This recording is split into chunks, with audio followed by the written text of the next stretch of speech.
Grace to you and peace from God our Father and the Lord Jesus Christ. Amen.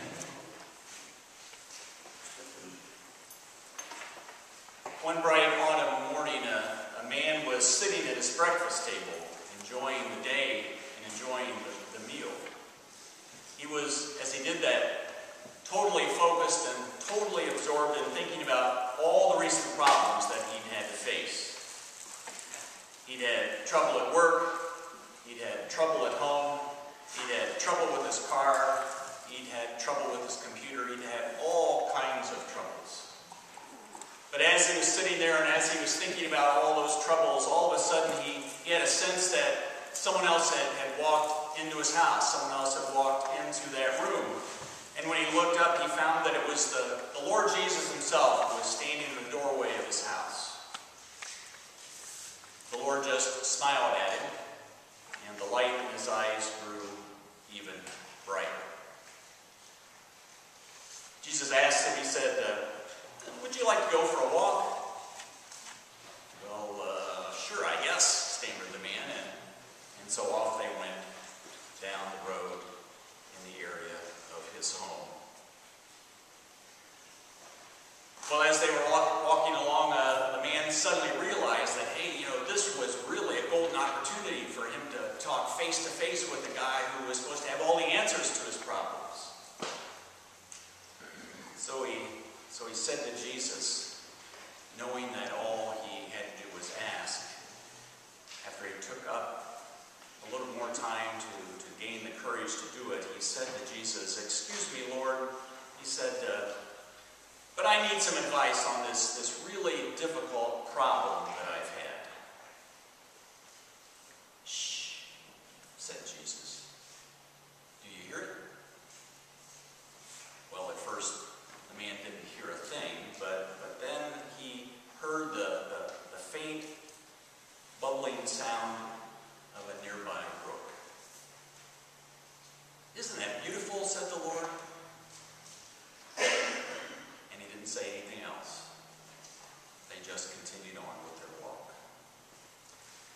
Well, after a few more minutes had gone by, the man worked up enough courage to try again. He said, Lord, I've been awfully worried about my prayer life recently."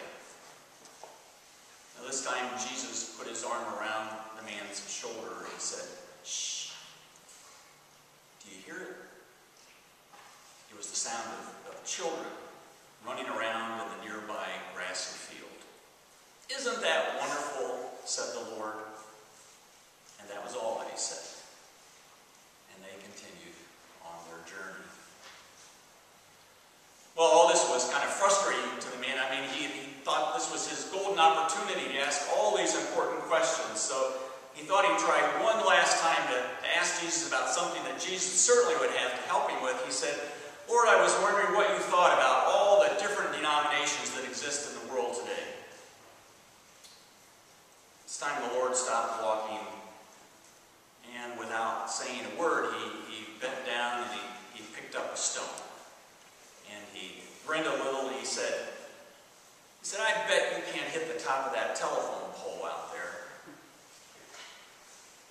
And then Jesus himself took the stone and threw it towards that telephone pole and missed. Well, the man was pretty shocked by this situation in response. I mean, it was hardly the kind of frivolous thing that he would think that the Son of God would do and would say in response to such an important challenge and such an important question. But after Jesus picked up the stone and after he threw the stone towards the telephone pole, he thought he had no choice about what he was supposed to do. And so the man himself bent down and he picked up a stone and he threw it and he hit the pole. "Nice shot," said Jesus. "You're pretty good." And that's all he said. And they walked on in the midst of their journey. Well, as they walked on, this man was just getting more and more upset about all these circumstances, all the important problems and questions that he'd asked Jesus about, and all the nature of Jesus' responses to him. When the walk was finished, he was so upset. The the knots in his stomach were so great, he couldn't really even talk anymore. But far from being upset himself, beneath his long, dark beard, the Lord had a playful smile on his face. He walked to the door, and then he stopped and took a glance back at the man over his shoulder, and he said, "Stop trying so hard."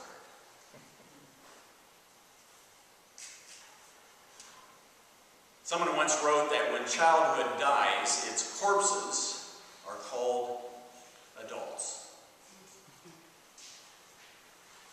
And Jesus apparently would understand the point of that kind of comment. We see that in today's gospel, the disciples, they were being very adult. They were debating, they were arguing about a very adult kind of topic. They were arguing about who was the best. If that same kind of thing would happen today, we'd probably guess that they were arguing over something about who was the best educated, who gone to the best high school or the best college, who was the best dressed, over who was the best candidate to succeed, over who was the best disciple in regards to their own prayer life and their own Bible reading. And in the midst of that group of very serious adults, seriously debating very serious things, Jesus took a little child, and Jesus put that little child right in the middle of that very adult group, acting very much like adults. It was apparently meant to be an invitation. At the time, of course, it was an invitation for them. Now it's an invitation for us to try and get in touch with the child we could still be, no matter how old we are, even if it means that we adults need to dust off or to resurrect a childhood that long ago seemed to have died for us in our own lives. Now, you don't have to be a psychiatrist to understand that the relationship between childhood and adulthood is always an interesting one. And for the most part, we adults look at children with really a great deal of envy. I mean, we envy their ability to get so excited over what seems to be such a little thing to us. We envy their ability to shake off some owie or some temper tantrum and to quickly return to playing and to laughing as if it had never happened.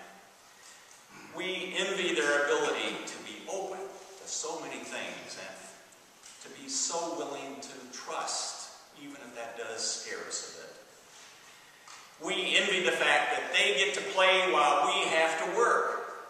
We envy the kinds of problems that they have to face, whether or not to go to McDonald's or to Pizza or to Burger King, whether to watch TV or to play some kind of game on their iPad or on their iPhone.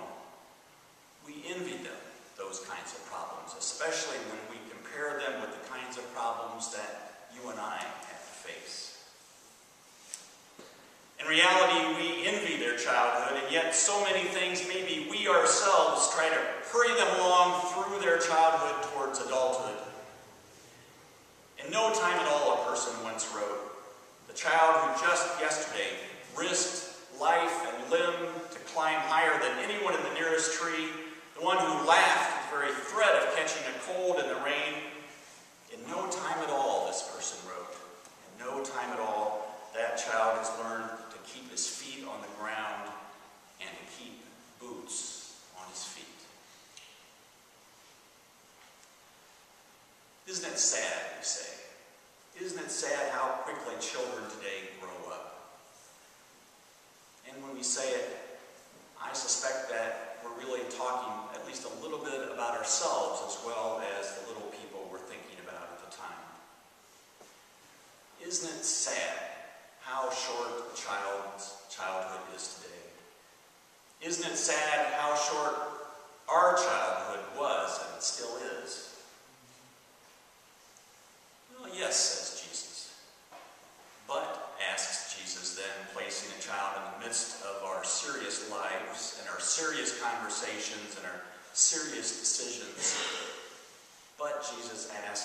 isn't it even sadder if all we adults have is our adulthood? Now, no one is suggesting that our goal should be to remain as immature or as childish as we once were as 5-year-olds, to remain that way all throughout our lives. It's true that maturing into womanhood and maturing into manhood is itself a gift from God, and growing up is clearly a necessary thing for a person, for anyone, to be able to function in ways that adults simply need to function. And Jesus surely knows all of that, and yet he still points to that child that he still puts in our midst. Because I suspect he knows what we have experienced, that adulthood isn't always what it's cracked up to be, is it? Especially when we wear ourselves out with worry and with unhappiness, especially when we take ourselves so seriously that we literally lose our ability to laugh at ourselves. Adulthood is not always what it's cracked up to be, especially when we give ourselves ulcers and insomnia because we're trying to do the adult thing or to make the adult decision. That's true especially when life becomes all work and no play, with no fun, no celebration, without any joy. Now, are there things that are very logical for us to worry about? Well, of course there are. Are there serious issues and decisions facing us that we need to take seriously in our families, in our congregation, in the world? Well, of course there are. Are there responsibilities and duties and work that come right along with being an adult? Well, of course there are. But, says the one who entered the world as a child, but, says the one who now left the world after making the announcement to us that he has said all these things to us so that our joy may be in us, his joy may be in us, and so that our joy may be full. But that very same Jesus now says to us, as he puts a little child in our midst, but, Jesus says, don't forget that little child that still seeks to live even deep within our adult lives. Don't forget how to enjoy life. Don't forget how to laugh. Don't forget how to play. Don't forget how to trust. Don't forget how to have fun. Don't take things too seriously. Don't take things so seriously. I saw a poster one time that asked a very, very simple but pretty profound question.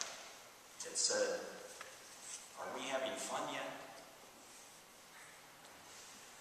Well, with all the problems and with all the concerns and with all the pressures that we have to deal with, it's a reasonable question still for us to ask ourselves. Are you and I, are we having fun yet?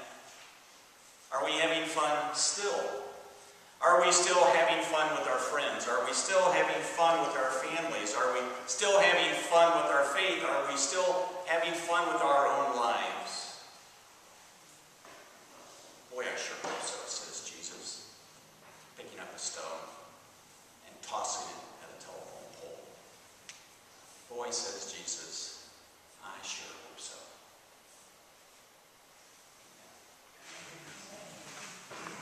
Please stand as we sing the hymn.